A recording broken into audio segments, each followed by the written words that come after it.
ओम शांति।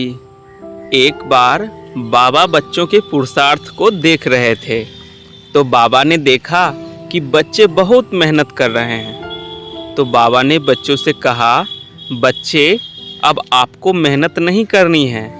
अब आपके अंदर ज्ञान, योग, धारणा, सेवा समा गई है।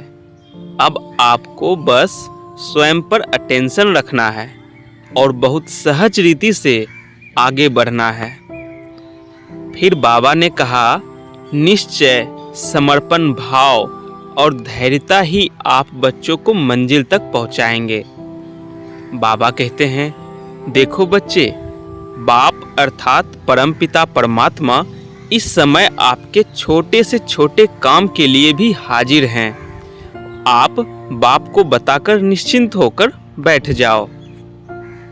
परंतु होता क्या है, जब आप कोई छोटा सा कार्य बाबा को बोलते हो और वो जल्दी से कार्य नहीं होता तो आप स्वयं करने लग जाते हो।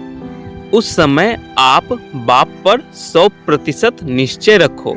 यदि वो कार्य उस समय नहीं हो रहा है तो उसमें केवल आप बच्चों का ही कल्याण है। यदि बाप को कहने के बाद वह कार्य नहीं हो रहा है और आपके करने से वह कार्य हो जाता है तो शॉर्ट टर्म के लिए तो सफलता मिलेगी, परंतु हमेशा के लिए नहीं मिलेगी। इसलिए अपनी शांत चित्त अवस्था बनाए रखो। लव और लाइट का अभ्यास करते रहो। बाबा कहते हैं, बच्चे, यह ज्ञान और योग ठीक रीति से करने पर आप बच्चों में एक्यूरेसी, अवेयरनेस और बैलेंस आएगा, अर्थात आपकी बुद्धि सभी डायरेक्शंस पर कार्य करेगी।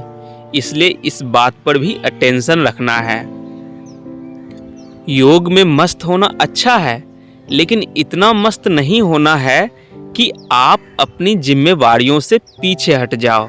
अर्थात जिस समय जिस कार्य की जरूरत है, जिस कार्य से आपके परिवार के सदस्य सेटिस्फाइड रहते हैं, वो कार्य भी करना है ताकि आपके परिवार की खुशी का वातावरण बना रहे।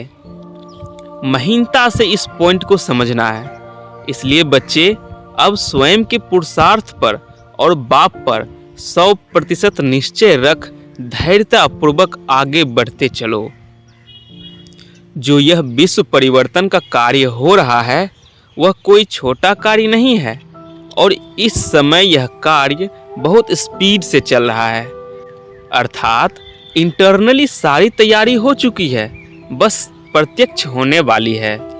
फिर बाबा कहते हैं, बस बच्चे, आप 100% समर्पण होकर बाप पर निश्चय रख आगे से आगे बढ़ो। बिल्कुल अचानक ही परिवर्तन हो जाएगा। ओम शांति।